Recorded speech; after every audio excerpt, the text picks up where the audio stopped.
kelas ini, mari kita berdoa. Bapa di dalam surga, kami mengucap syukur pada malam hari ini kami dapat berkumpul kembali untuk belajar akan sejarah pengantar perjanjian baru. Tuhan kiranya pimpin pembelajaran kami, terangi akal budi hati kami dengan Roh Kudus-Mu, sehingga kami dapat mengerti Tuhan dan juga melihat tangan Tuhan yang bekerja di sejarah, persiapkan dan menyediakan bagi kami firman tertulis. Kami mohon Tuhan menyertai kami semua, kami berdoa di dalam nama Tuhan kami Yesus Kristus. Amin. Baik. Terakhir kita sudah sampai di Markus ya, Injil Markus.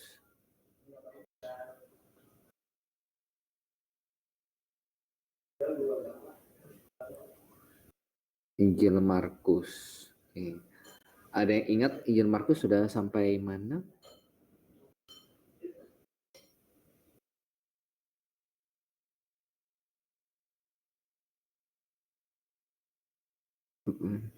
Sampai yang pertemuan kelima sudah, pertemuan yang keenam, materi pertemuan keenam sudah selesai.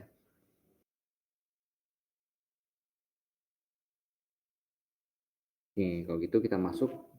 Kalau pertemuan yang keenam ini sudah selesai, kita masuk ke materi pertemuan yang ketujuh.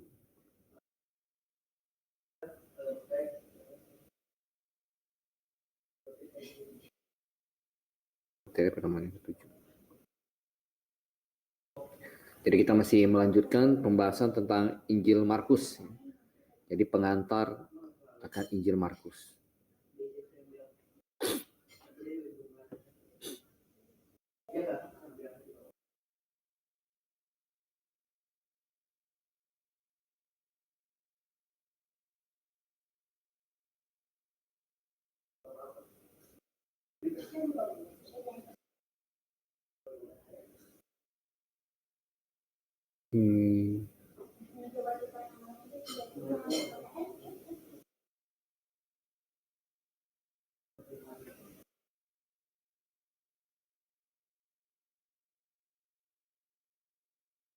Kita masuk ke Markus ini.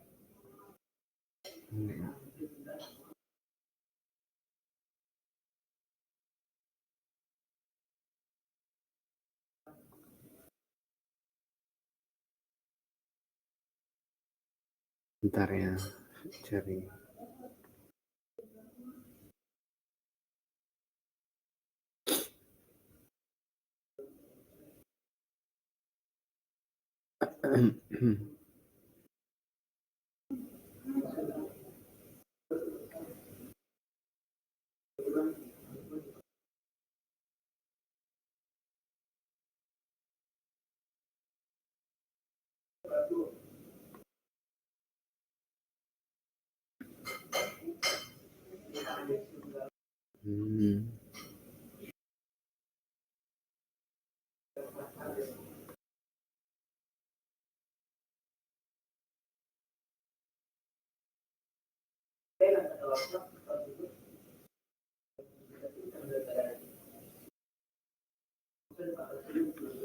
Oke, Markus, kita masuk ke tempat tanggal kepenulisan.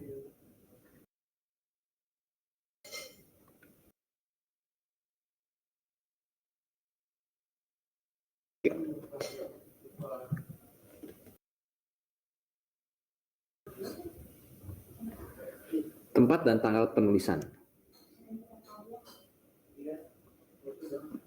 Menerima tradisi bahwa Markus menulis dari Roma dan di bawah pengaruh dari Petrus, kota Petrus di kota itu, kita mendapatkan beberapa petunjuk mengenai waktu kapan Injil itu ditulis. Ketika Paulus pada tahun 56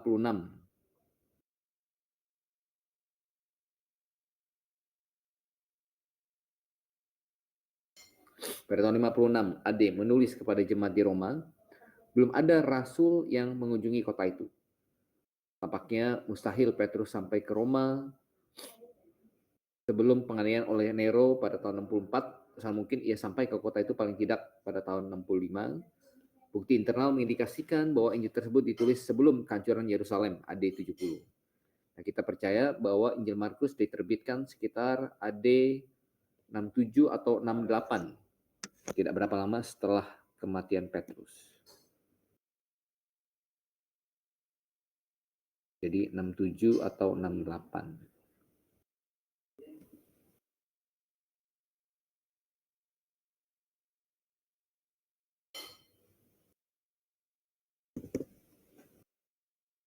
Tujuh 68 adik.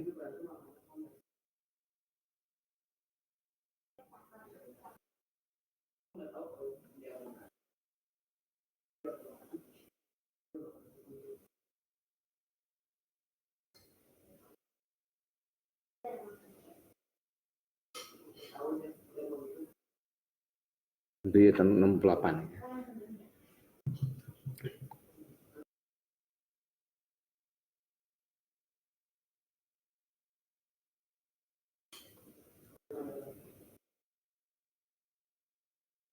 Jadi ini membalikkan akan pandangan umum di kalangan para sejarawan liberal yang mengatakan bahwa Markus ditulis terlebih dahulu. Ya.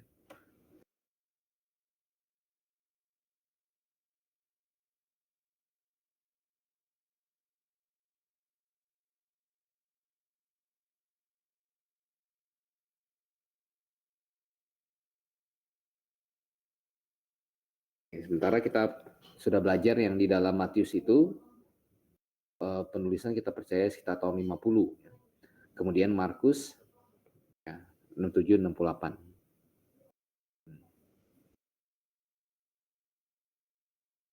Oke, itu untuk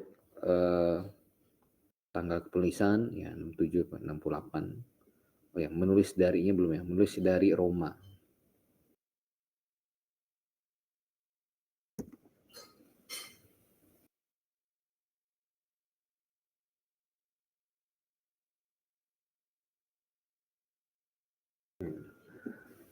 Menulis dari Roma sekitar tahun 67 sampai 68.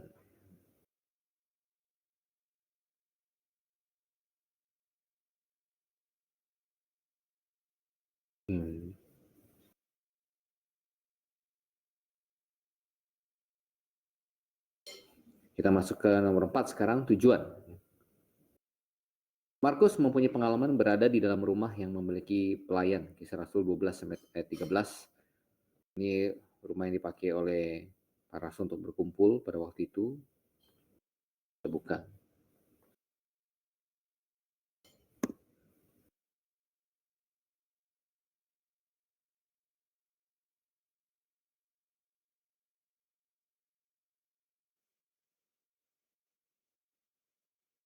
Ke 12, 13. Nah, mulai dari ayat 12-nya. Dan setelah berpikir sebentar, pergilah ia ke rumah Maria, ibu Yohanes yang disebut juga Markus. Di situ banyak orang berkumpul dan berdoa. Nah, ini Markus, penulis Injil Markus ya. Jadi nama lengkapnya Johannes Markus. Mama juga Maria. Oke, jadi tampaknya rumahnya cukup besar sehingga bisa dipakai oleh para murid untuk berkumpul, berdoa. Kebaktian di rumahnya Markus.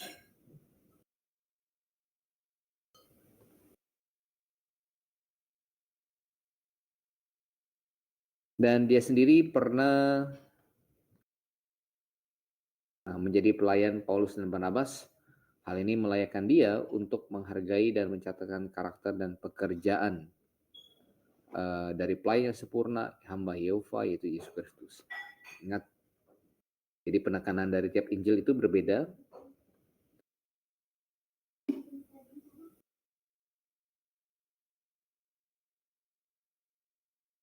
Matius,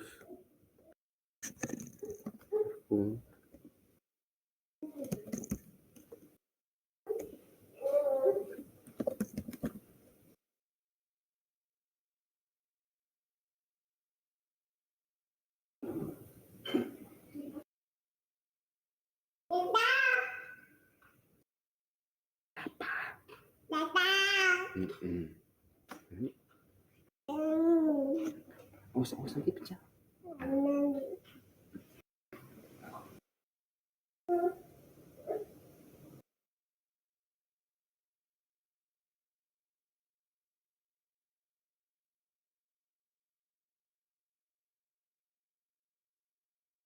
Ini grafik putus.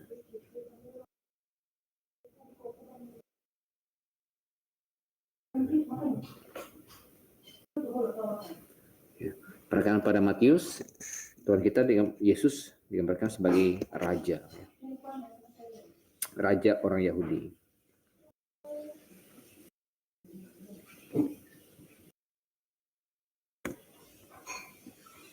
Sementara Markus, perkataan Yesus itu sebagai hamba, hamba Allah, hamba Yehova. Lukas sebagai manusia, anak manusia.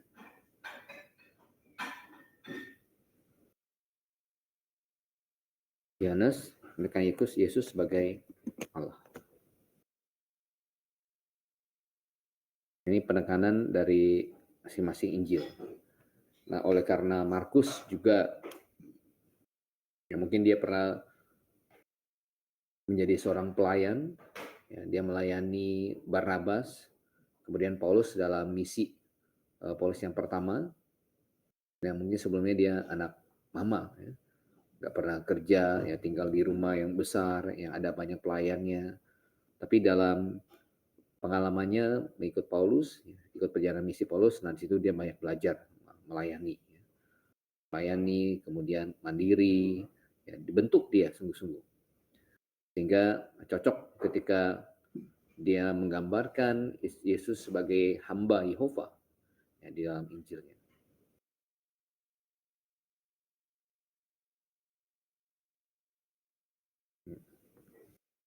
Baik, kita kembali ke materi.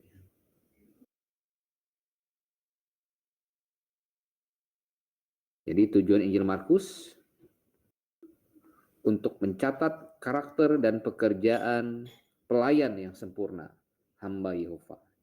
Jadi mempresentasikan Yesus Kristus sebagai hamba Yehova. Baik, kita masuk ke karakteristik daripada Injil Markus. Kalau ada pertanyaan, dipersilakan. Karakteristik Injil Markus. Satu, Injil Markus menggambarkan Yesus sebagai hamba Yehova.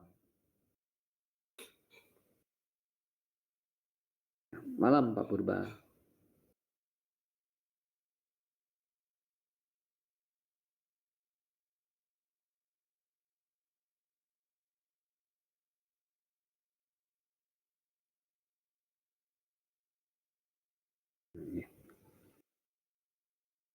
Injil Markus menggambarkan Yesus sebagai hamba Yehova. Nabi Yesaya menggambarkan Mesias, ya, sebagai raja dan hamba. Dalam Yesaya pasal 40 sampai 53 ada banyak berbicara tentang hamba Yehova. Sama dalam pasal 40 sampai 45.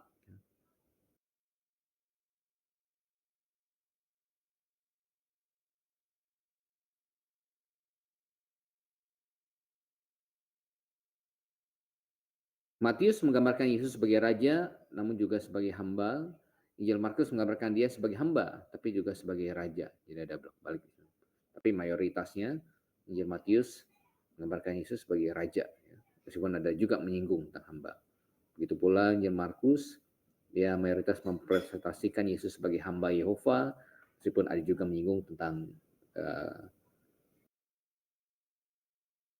ya, Yesus sebagai raja.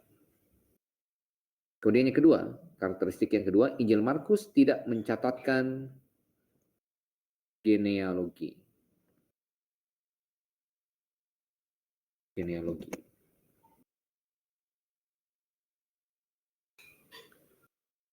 Genealogi ini silsilah, ya. Genealogi Yesus Kristus. Yang ada genealogi Yesus Kristus hanya di dalam Injil Matius dan di dalam Injil Lukas. Karena Matius penekanan Yesus sebagai raja, raja perlu ada genealogi.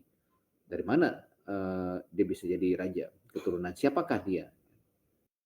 Yesus keturunan Daud. Kemudian Lukas mempresentasikan Yesus sebagai manusia. Manusia punya silsilah, ya. Siapa papanya, siapa kakeknya, neneknya.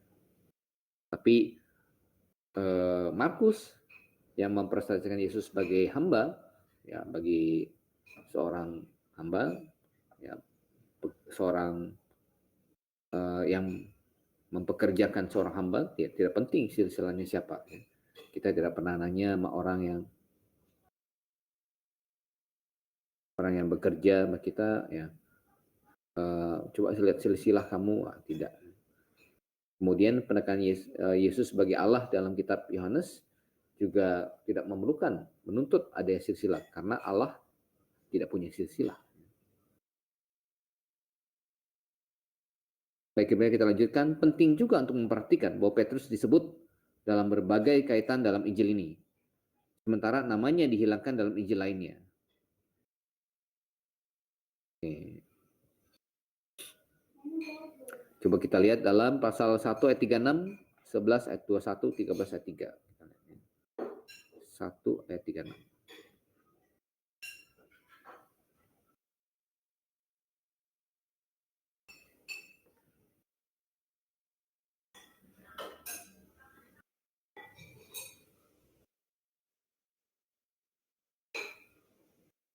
Ya, tetapi Simon dan kawan-kawannya menyusul dia. Jadi disebutkan, ya, ini Simon Petrus.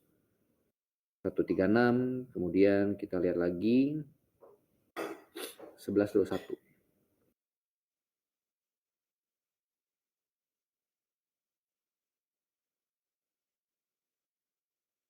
Maka teringatlah Petrus akan apa yang telah terjadi, lalu ia berkata pada Yesus, "Rabi, lihatlah, pohon aren telah kau kutuk itu sudah kering." Jadi, ya, Petrus disinggung.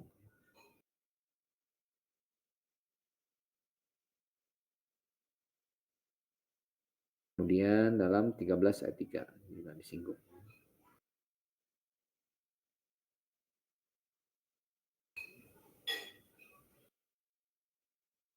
Ketika Yesus duduk di Bukit Zaitun berhadapan dengan Bait Allah, Petrus, Yakobus, Yohanes, Andreas bertanya sendirian kepadanya.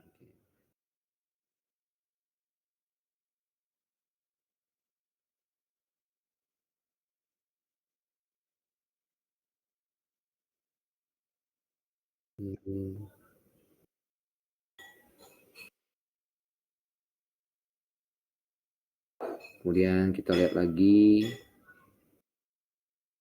Walaupun Injil Markus adalah Injil terpendek, namun sang penulisnya seringkali memiliki gambaran keseluruhan yang lebih besar. Coba kita lihat. Jadi detailnya terkadang lebih besar, lebih detail daripada Injil Markus, Lukas, nah, yang disebut dengan Injil Sinoptik, ya. 6 ayat 14 sampai 29. Coba kita lihat.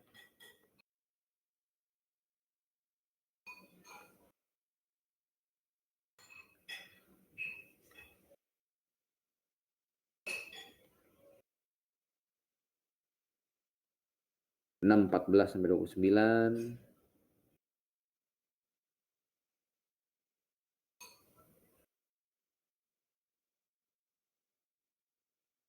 Nah, ini tentang gambaran bagaimana Yohanes Pembaptis dibunuh, ya. Di sini Injil Markus memberikan detail. Jadi bagaimana penyebab Yohanes Pembaptis dibunuh. Kemudian diberitahu alasan Herodias membenci Yohanes Pembaptis. Kemudian bagaimana Herodes segan terhadap Yohanes Pembaptis. Nah, ini detail diberikan, ya. Tapi di Injil lainnya tidak. Oke, itu salah satu contoh. Jadi Injil terpendek tapi lebih detail. Nah, ini menggugurkan juga pandangan daripada Q atau Markus atau saling ketergantungan daripada Injil Matius dan Lukas dalam menulis Injilnya. Di mana para pengkritik liberal bilang mereka memakai Injil Markus sebagai sumber materi mereka, Matius dan Lukas. Namun kalau Rasul Matius memakai Injil Markus sebagai sumbernya, kalau Lukas memakai Injil Markus sebagai sumbernya, kenapa di dalam catatan mereka tentang Yohanes Pembaptis dibunuh, mereka tidak menyalin catatan dalam Injil Markus yang lebih detail, yang akan lebih bisa memberikan para pembacanya pengetahuan atau informasi lebih alasan dibalik Yohanes Pembaptis dibunuh. Tetapi justru kita baca Matius tidak ada detail itu. Ya. Begitu juga dengan Lukas. Coba kita lihat.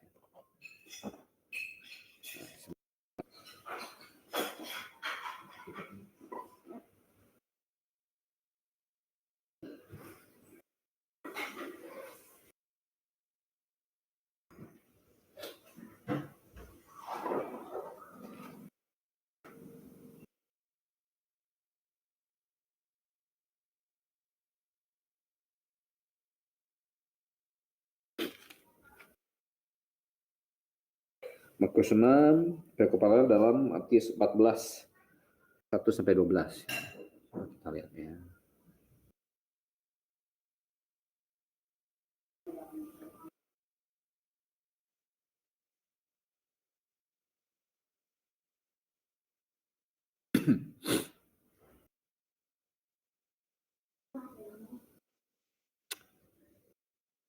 Ya, dan Matius dibilang Herodias ya berhubung dengan peristiwa Herodias istri Filipus saudaranya. Karena Yohanes pernah menegur katanya tidak halal engkau mengambil Herodias. Herodes ingin membunuhnya, tapi orang banyak memandang Yohanes sebagai nabi. Nah, tidak diberikan detail bahwa Herodias mendendam, kemudian tidak diberikan detail bahwa Herodes segan terhadap Yohanes Pembaptis, menganggap dia sebagai orang yang benar, orang yang suci.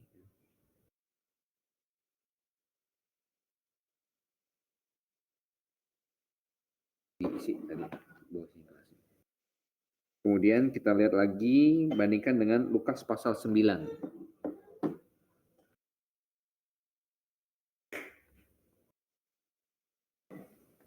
Lukas 9 ayat 7 sampai 9. Nah, hanya begini aja sih ya. Tidak diberikan detail lebih lanjut. Oke.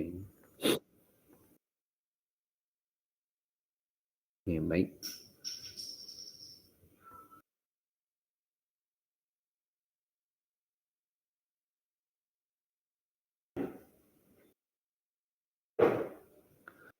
Markus sendiri, ya, kita lanjut, hanya satu kali mengutip PL dalam pasal 1 ayat 2 sampai 3. 1. Oke, thank you.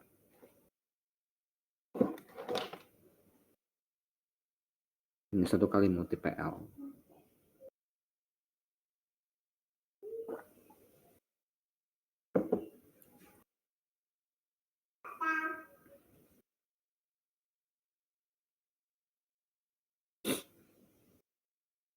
Kutipan ini adalah kombinasi antara Maliaki 3 ayat 1 dan Yesaya 40 ayat 3. Tetapi Markus mencatatkan Yesus yang sering mengutip PL. Secara total, Injil Markus memiliki 19 kutipan formal, 3 diantaranya yang terdapat dalam Injil Markus 948, 1029, 12 sampai 32. Kemudian lanjut, Injil Markus mencatat 19 mujizat Yesus dan 5 perumpamaan. Dan ada 2 mujizat dan 2 perumpamaan yang khusus yang hanya dalam Injil Markus.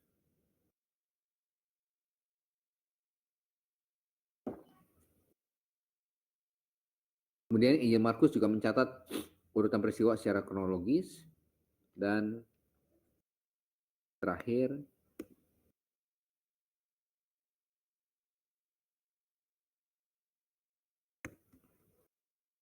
ada 2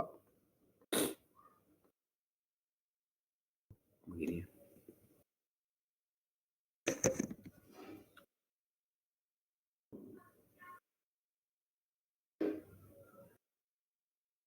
Ada 2 ending Injil Markus yang beredar. Ending yang lebih pendek, ini koreksi Sinaiticus dan Vatikanus.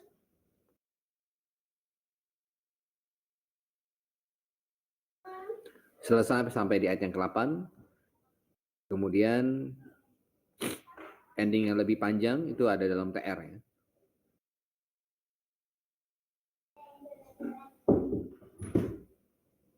Dan ending yang lebih pendek ini tidak digubris karena dianggap tidak asli. Irenaeus dengan jelas mengutip ayat 19 sebagai kesimpulan Injil Markus.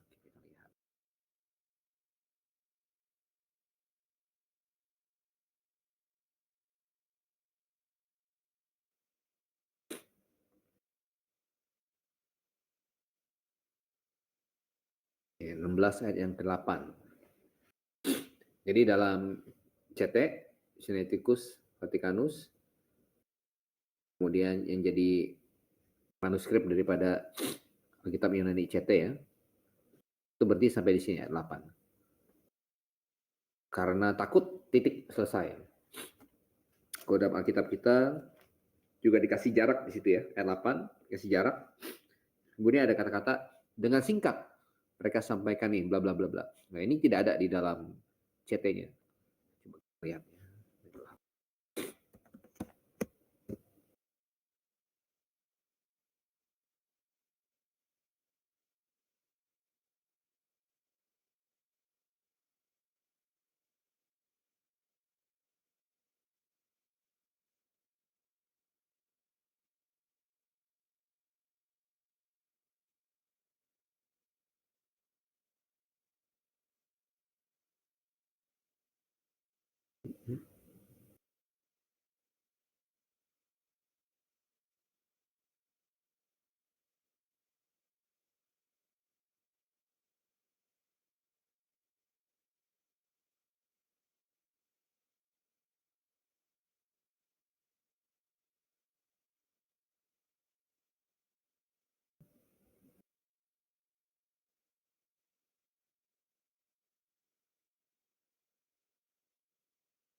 Oke. Nah, di NIV dimasukkan ya, tapi dalam CT-nya nggak ada.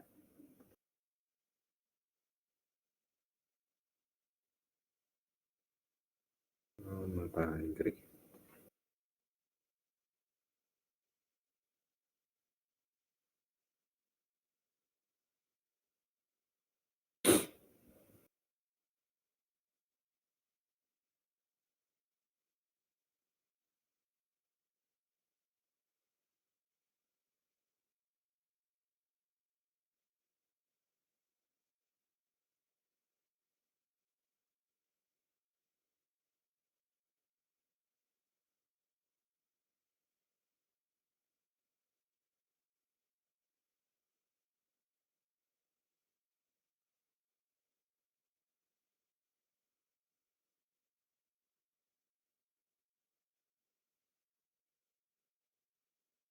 Oke.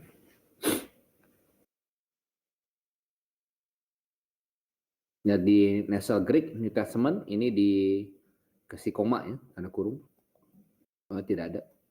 Terus Gordon Ford juga eh,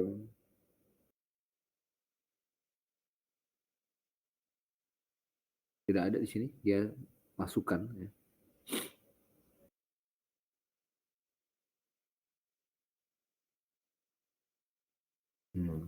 SBL Greek New Testament juga dikasih koma.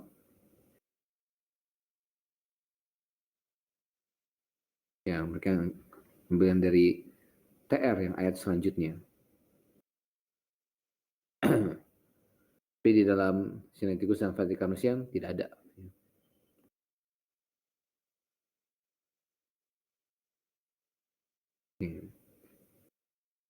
Jadi ada dua ending yang beredar ya. Sinaiticus, Vaticanus, Aleb dan Bet, yang teks Yunani mendasari CT, Nasser Allen, Westcott dan Hort, kemudian terjemahan Inggris modern, NIV, American Standard Version, English Standard Version, semua selesai sampai di ayat yang ke-8. Sementara TR yang mendasari King James ada sampai ayat yang ke-20. Nah, Alkitab kita bahasa Indonesia, apakah dia meragu di situ? Sehingga dia mengikuti terjemahan JT selesai ayat yang ke-8. Cuman kalau ayat yang ke-8 selesai sampai di situ, kesannya kurang begitu cakep gitu. Sehingga oleh mereka ditambahkan dengan singkat mereka sampaikan semua pesan itu kepada Petrus dan teman-temannya bla bla bla bla bla. Ya padahal itu tidak ada ya, kita sudah lihat tadi dalam CT-nya sendiri pun tidak ada. Kemudian LAI juga tidak mau mengambil resiko Dia juga memasukkan ending panjangnya dalam ayat 9 sampai yang ke-20. Itu diambil dari TR. Jadi ada dua ending yang beredar. Ya. Oke, baik. Sampai sini ada pertanyaan? Untuk Injil Markus. Kalau tidak ada, kita akan melanjutkan ke Injil Lukas. Injil Lukas. Jadi Matius, Markus, Lukas itu tiga Injil yang menyusun Injil Sinoptik.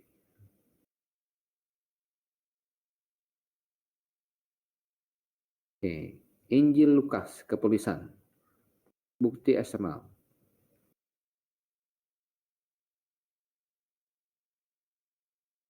Bukti eksternal melimpah yang bersaksi akan eksistensi dari awal dan penggunaan Injil Lukas.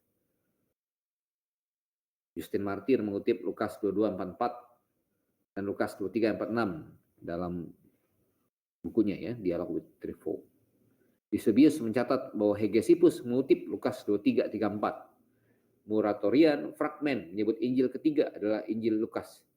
Theophilus of Antioch mengutip Lukas 18:27. Tatian memiliki Injil Lukas karena ia menggunakannya dalam Dia Tesaronia. Celsus mengacu pada Injil yang melacak garis silsilah Yesus hingga ke Adam. Injil Lukas. Kalau Matius kan anak Daud, anak Abraham, ya, tidak sampai ke Adam. Marcion menerima Injil Lukas dalam kanonnya, tetapi ia menghilangkan ayat-ayat yang tidak sesuai dengan pandangannya. Plummer berkata bahwa Irenaeus mengutip hampir setiap pasal dalam Injil Lukas. Injil Lukas juga ditemukan dalam Koretorian Syriak, Sinaitik Syriak, dan Afrikan Latin, yang semua tertanggal di abad kedua, jadi awal sekali. Clement dari Alexandria sering mengutip Injil Lukas, dan Tertullius menggunakan pasal 4-24 dalam perlawanannya melawan Marcion. Robertson berkata, sudah pasti penggunaan umum dan penerimaan Injil ketiga di awal abad kedua tidak diragukan lagi. Tidak mudah untuk menentukan kapan penggunaannya dimulai karena kita memiliki sedikit dari abad pertama. Dokumen pertama yang memberikan kredit akan kepenulisan Lukas terhadap Injil ini adalah Muratorian fragmen. Dokumen itu menuliskan bahwa Lukas, tabib yang Paulus ajak dalam perjalanan bersamanya, menuliskan Injil ketiga memakai namanya sendiri. Irenaeus berkata, juga Lukas, teman seperjalanan Paulus, mencatat dalam sebuah kitab Injil yang dikotbahkannya. Oke. Di bukti eksternal ada banyak yang mendukung akan kepenulisan tabib Lukas dalam Injilnya. Kemudian kita lihat bukti internal. Bukti dari dalam Alkitab sendiri. Satu, ya. Kita lihat bukti internal.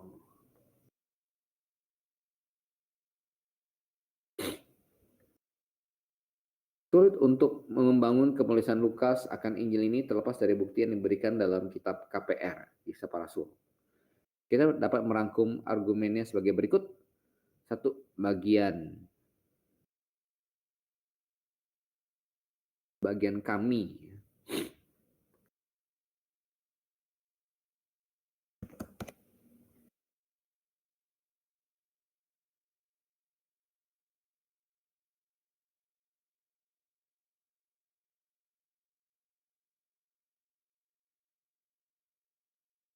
Ya, kata kami dalam Kisah Rasul mulai dari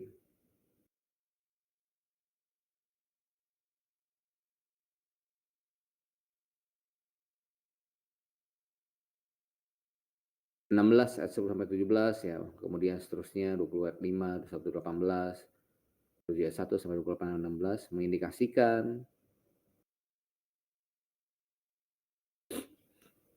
bahwa penulis adalah salah seorang teman seperjalanan Paulus, Timotius, Sopater, Aristarchus, Secundus, Gaius, Tychicus, dan Trophimus semuanya tidak termasuk sesuai keterangan KPR 20 ayat yang keempat.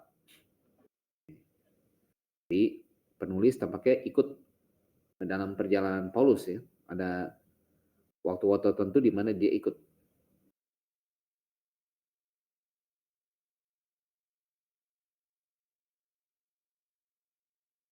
Kemudian kenapa yang lain bukan? Ya, Timotius, Sopater, Aristarchus, Secundus, Gaius Ya, sesuai keterangan Kisah Rasul 20 sampai 24. Coba kita lihat.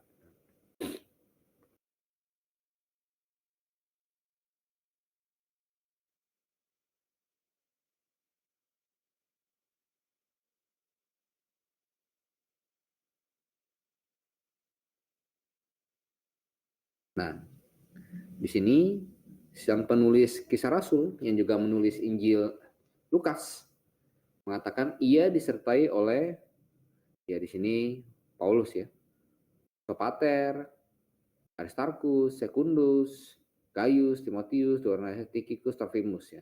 Jadi sudah pasti berarti mereka bukan ya, karena tidak harusnya kalau misalkan ada penulisnya di sini, ia disertai oleh Sopater, bla bla bla bla, dan saya Lukas, tapi enggak ada. Berarti penulisnya bukan salah satu dari mereka yang di sini.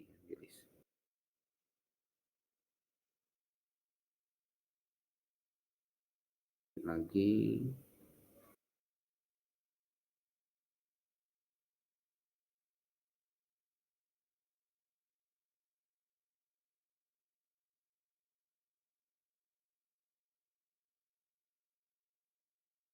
penulis yang menulis bagian sisa lainnya dalam KPR adalah penulis yang sama yang menulis bagian kami.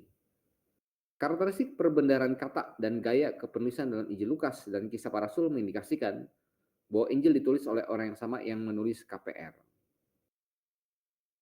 Bahasa medis, baik dalam Injil Lukas dan Kisah Rasul, dan ketertarikan penulis akan penyakit dan orang sakit mengusulkan bahwa penulis adalah seorang tabib. Begitulah Lukas dipanggil. Kalau 4 ayat 14 ya, tabib Lukas. 4 14 ya. Tabib Lukas. Oke, kita lihat beberapa contoh ya. Di situ diberikan cukup banyak. Kita ambil salah satu saja. Ini yang terakhir, Lukas 22, 50, 51.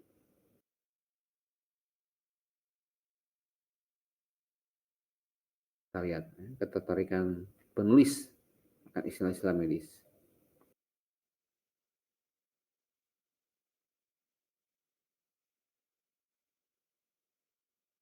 Lukas 22, 50, 51.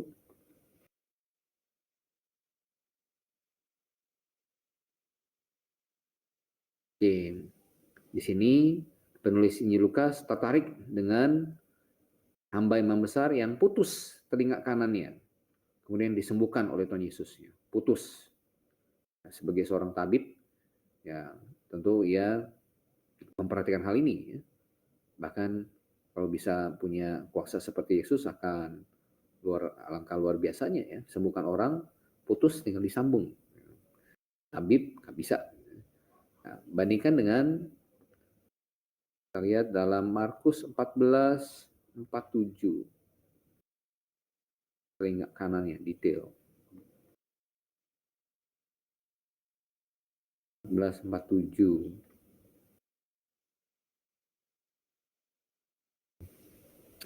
Salah mereka yang ada di situ mengutus pedangnya lalu menentakkan kepada hamba imam besar sehingga putus telinganya. Kemudian nggak disambung lagi. Ya. Tapi dalam Lukas putus telinga kanannya kemudian disambung oleh Tuhan Yesus. Ini menarik bagi Lukas, bagi seorang tabib. Ya. Metode penyembuhan yang luar biasa. Oke, kemudian kita lanjutkan. Atas dasar bukti eksternal dan internal, kita menyimpulkan bahwa Lukas menulis Injil yang ketiga. Beberapa fakta tentang penulis.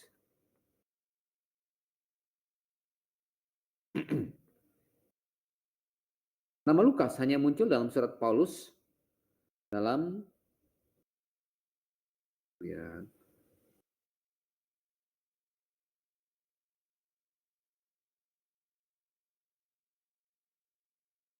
tempat 14.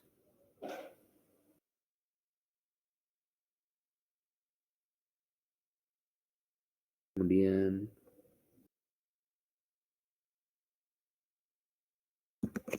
4 ayat 11.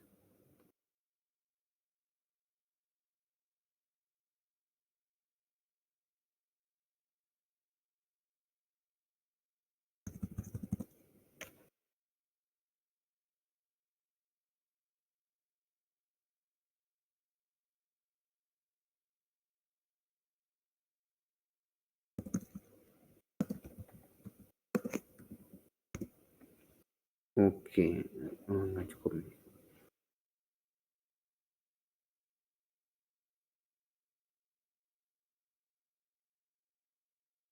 Kolose 4:14, 2 Timotius 4 ayat 11, dan Filemon ayat 24. Ini ayat kita lihat sudah. Kolose 4:14, 2 Timotius 4 ayat 11, Filemon 24.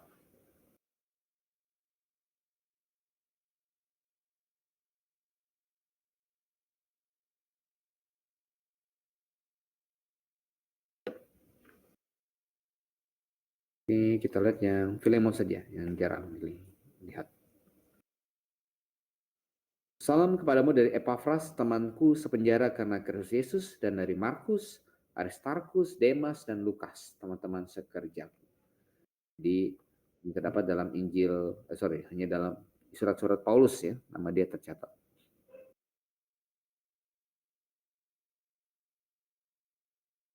Lukas bersama dengan Epafras dan Demas adalah orang-orang non-Yahudi. Tradisi awal mengatakan bahwa dia adalah penduduk asli Antioquia di Syria. Ia menunjukkan ketertarikan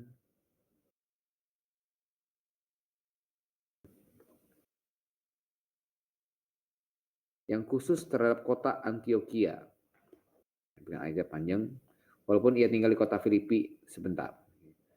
Lukas bergabung dengan Paulus di Troas pada perjalanan misi kedua, tapi tinggal di Filipi hingga Paulus datang ke kota itu ketika ia kembali dari perjalanan misi ketiganya. Semenjak waktu itu, Lukas tampaknya hampir selalu bersama dengan Paulus. Dalam kepulangan ke Yerusalem, di Kaisarea, dalam perjalanan ke Roma, dan ketika di Roma. Lukas adalah seorang tabib, dan saat mungkin melayani Paulus sebagai dokter pribadinya. Lukas bersama dengan Paulus ketika surat Kolose dan Filemon ditulis. Tapi dia tidak bersama dengan Paulus ketika surat Filipi ditulis. Dia bersama dengan Paulus selama pemenjaraan Roma keduanya.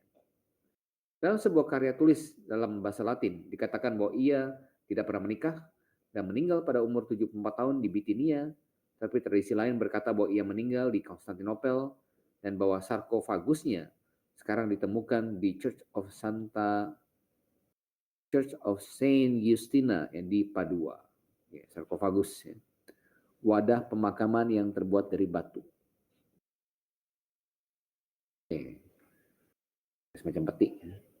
Baik, itu untuk kepenulisan, jadi tidak ada persoalan di penulisan Lukas. Markus, Lukas, kita percaya ditulis oleh masing-masing sesuai namanya sendiri. Ya. Matius oleh Rasul Matius, Markus dan Lukas disebut dua-duanya bukan rasul, tapi mereka terhubung dekat dengan rasul, dan Tuhan memakai tulisan mereka, menginspirasikannya, kemudian memeliharanya menjadi Injil, jadi firman Tuhan.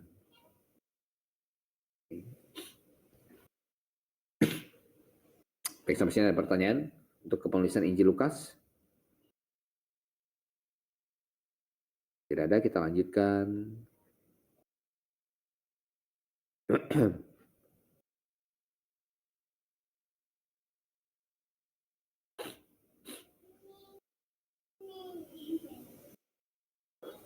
Oke.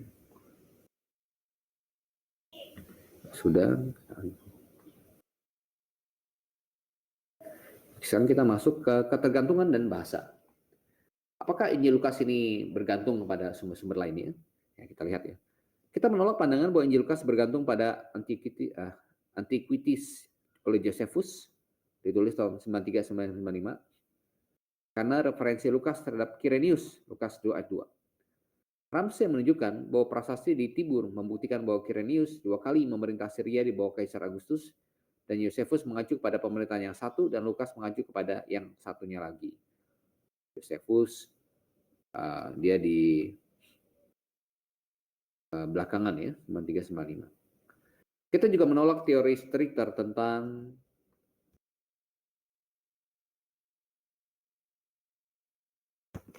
Proto-Lukas.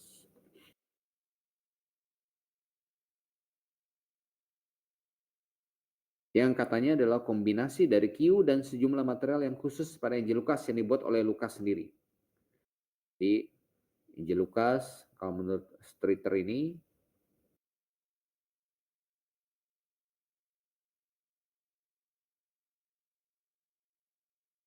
ada Q, kemudian ada Proto Lukas,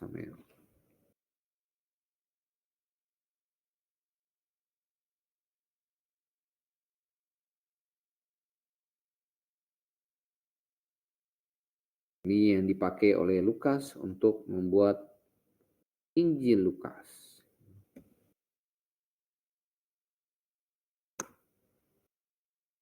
Menurut si Streeter.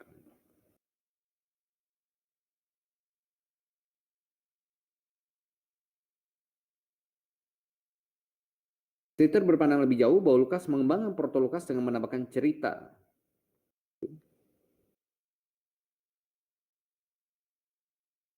Masih dihapus nih, menutup.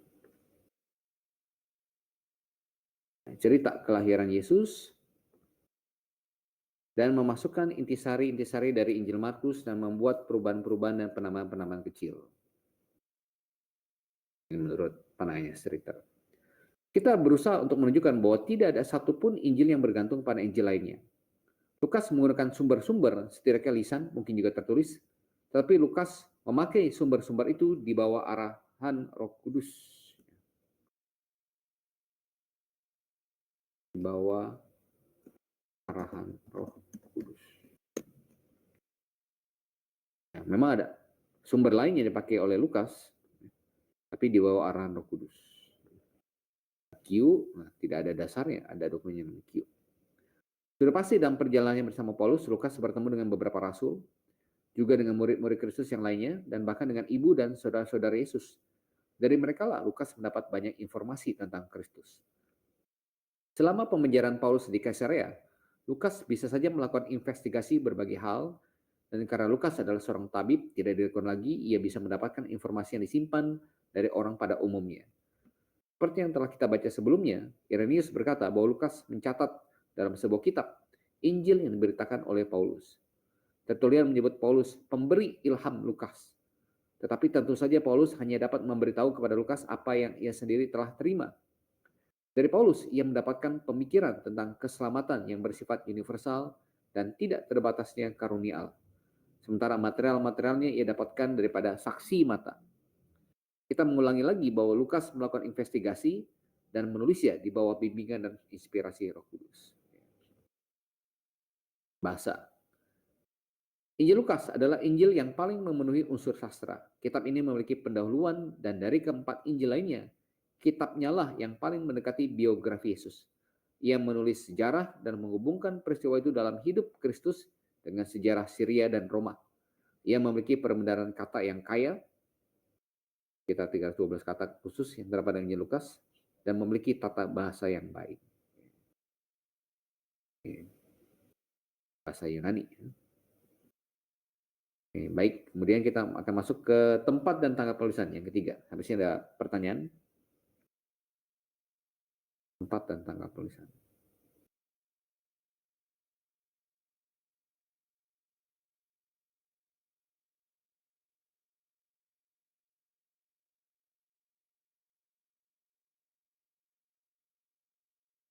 Kira-kira kita lanjut.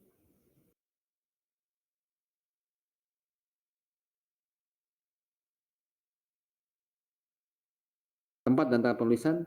Mengenai tahun penulisan, Injil Lukas tampaknya ditulis lebih dahulu ketimbang Injil Markus. Kita telah melihat tahun penulisan Injil Markus, yaitu sekitar tahun 67 atau 68. Kalau KPR ditulis kurang lebih sekitar tahun 61. Berarti Injil Lukas ditulis sebelum tahun itu. Ya, KPR kan kitab keduanya Lukas. Nah, Injil Lukas adalah kitab atau buku pertamanya Lukas, seperti sebelum KPR. Karena kita percaya bahwa Lukas menulis Injil Lukas terlebih dahulu, baru KPR. Karena Lukas berada di Kaisarea ketika Paulus dipenjara di kota itu, ia memiliki kesempatan pada waktu itu untuk membuat penyelidikan hal-hal yang ia sebutkan dalam Lukas 1 ayat 1-4. Sangat mungkin ia menulis Injilnya pada periode ini, yakni kurang lebih tahun AD 58. Keberatan mungkin muncul berkaitan dengan tahun penulisan dengan urutan kitab dalam 4 Injil, yang mana Injil Lukas ditaruh pada urutan ketiga. Namun urutan-urutan kitab tidaklah menentukan urutan tahun penulisannya. Baik, 58 ya. Tujuan. Lukas pertama-tama didorong oleh keinginannya untuk meneguhkan Theophilus dalam iman Kristen.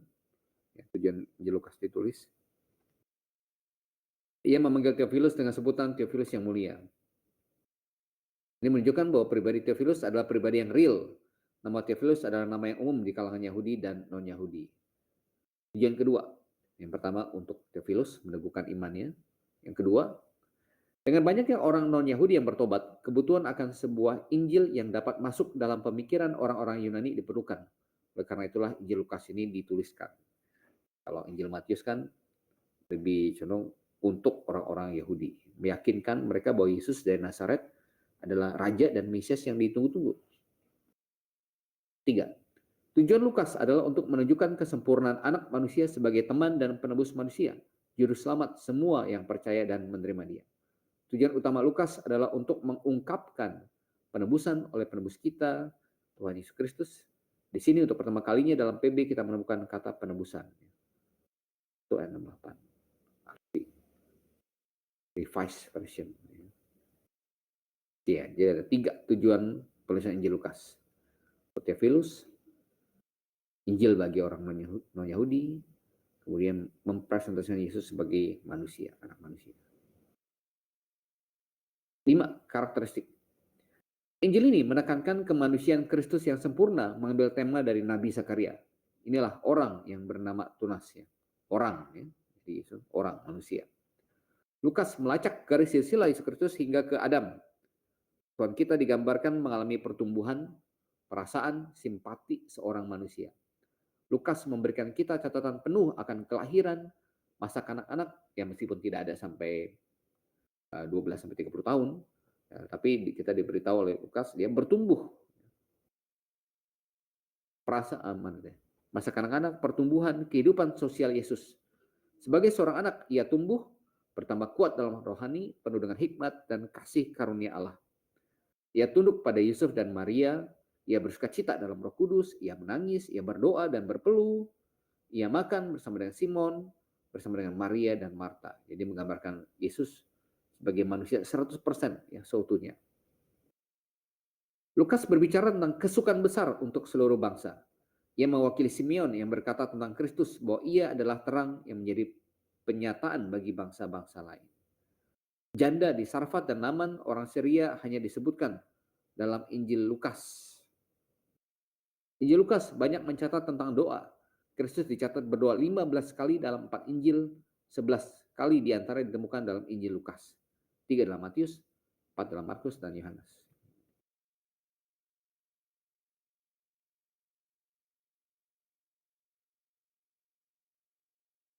Oke, ini jumlahnya berarti enggak 15 ya, harus di cross check nanti. Injil Lukas juga mencatat lebih banyak pengajaran tentang doa yang tidak ditemukan dalam Injil-Injil lainnya. Injil Lukas juga banyak mencatat tentang pujian dan pengucapan syukur. Injil ini dimulai dan diakhiri dengan penyembahan dalam bait Allah. Kita lihat 1 ayat 9, 24, 52. 1 ayat 9. Nah, diawali dengan penyembahan dalam bait Allah.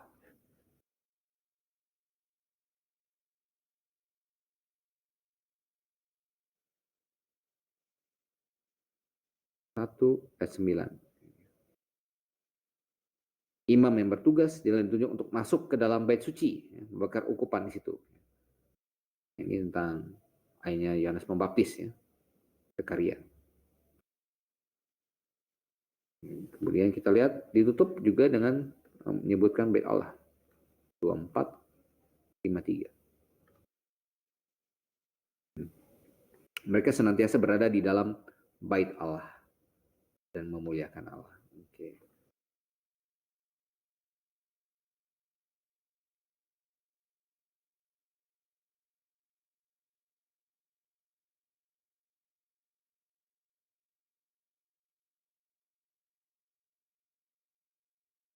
Puji-pujian yang terkenal banyak berasal dari Injil ini, seperti Ave Maria, the Magnificat, ya. Gloria in excelsis Deo. Sering ditemukan frase manusia memuliakan Allah dan ekspresi memuji Allah banyak ditemukan dalam Injil ini. Wanita dan anak-anak banyak muncul dalam Injil ini. Lukas memberitahu kita banyak tentang Elizabeth dan Maria. Wanita-wanita seperti Anna, janda di Nain, wanita yang dikuasai oleh setan, wanita-wanita yang melayani dia dan harta benda mereka, wanita pendosa, dan janda yang memohon terus-menerus kepada hakim, hanya tercatat dalam Injil ini. Demikian juga dengan anak-anak, lebih banyak disebutkan dalam Injil ini. Injil Lukas secara kesastraan adalah Injil yang paling indah ketimbang Injil lainnya. Injil ini memiliki pendahuluan, perbendaharaan, dan pemilihan katanya menunjukkan bahwa penulis adalah seorang yang terpelajar. Lukas menunjukkan banyak istilah medis dan menunjukkan ketertarikan dalam hal penyakit dan orang sakit. Kita lihat contohnya tadi ya. Injil Lukas mencatat 20 mujizat Yesus, 6 yang hanya terdapat dalam Lukas, dan 23 perumpamaan, 18 yang hanya terdapat di Lukas, hanya ada 11 dari seluruh perumpamaan dalam 4 Injil yang tidak terdapat di Lukas, yang mana 10-nya hanya terdapat di Matius dan 1 di Markus. Oke, ini karakteristik daripada Lukas. Ya, nanti selesai. Ya. Jadi, kalau tarik kesimpulan ya, dari Injil Sinoptik,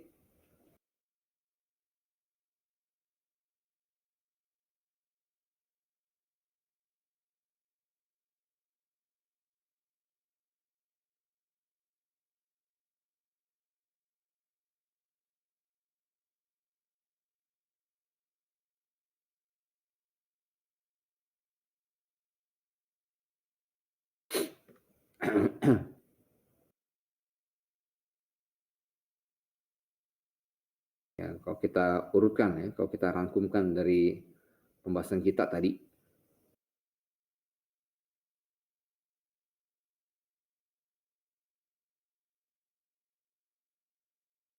Matius ini kurang lebih ya, sekitar tahun 50 AD.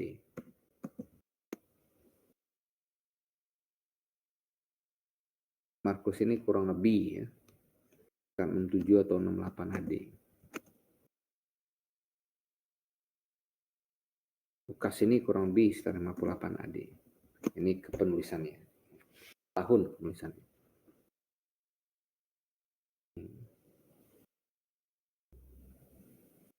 Oke, baik. Sampai sini ada pertanyaan. Jadi materi kita malam ini sampai di Lukas.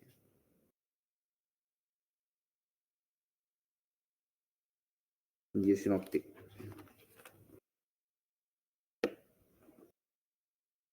Oke, baik, kalau tidak ada pertanyaan, berarti malam ini kita cukup sampai di sini.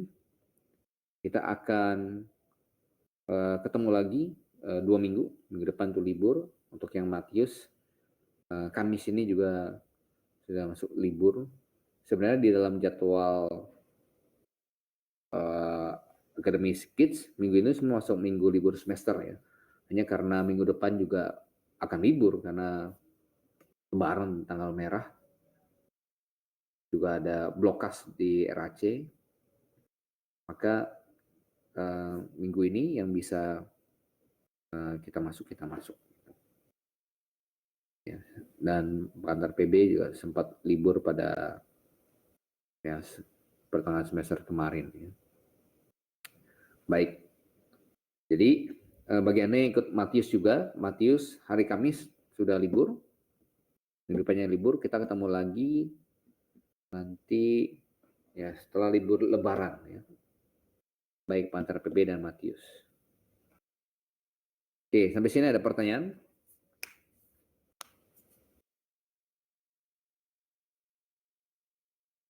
Kalau tidak ada pertanyaan, kita selesai sampai di sini. Yang di Gates minta tolong kasih tahu kepada Kak Lina untuk kirimkan hasil ujian mahasiswa dan mahasiswi, kirim ke pos saja. Ya. Jadi saya bisa pakai waktu untuk liburan untuk periksa. Baik, saudara-saudari, Bapak, Ibu, Bapak, nggak ada Ibu di sini. Kalau tidak ada pertanyaan, pertemuan kita yang ke-7 selesai sampai di sini. Saya ucapkan selamat malam untuk kita semua. Ya, mari kita tutup dalam doa. Bapa di dalam surga, kami ucap syukur Tuhan sudah menyertai kami dalam pembelajaran kami pada malam hari ini. Kiranya Tuhan sertai juga agar kami dapat menyelesaikan ke-27 kitab perjanjian baru ini, mengetahui sejarah dan background mereka, dan melihat apa tujuan Tuhan memakai para penulis kitab ini menuliskan kitab-kitab BB ini. Karena Tuhan pimpin, biarlah firman-Mu dapat menjadi pedoman bagi kami, sebagai landasan iman kami, sebagai praktek kami, sebagai orang percaya dalam dunia ini, Tuhan. Ya Tuhan, supaya kami semua sepanjang satu semester ini agar kami selesaikan dengan baik. Kami berdoa di dalam nama Tuhan kami, Yesus Kristus. Amin. Oke, selamat malam Bapak, Ibu, saudara-saudari sekalian. Kita akan ketemu lagi setelah libur Lebaran. Oke, saya ucapkan selamat malam, selamat beristirahat. Maranatha.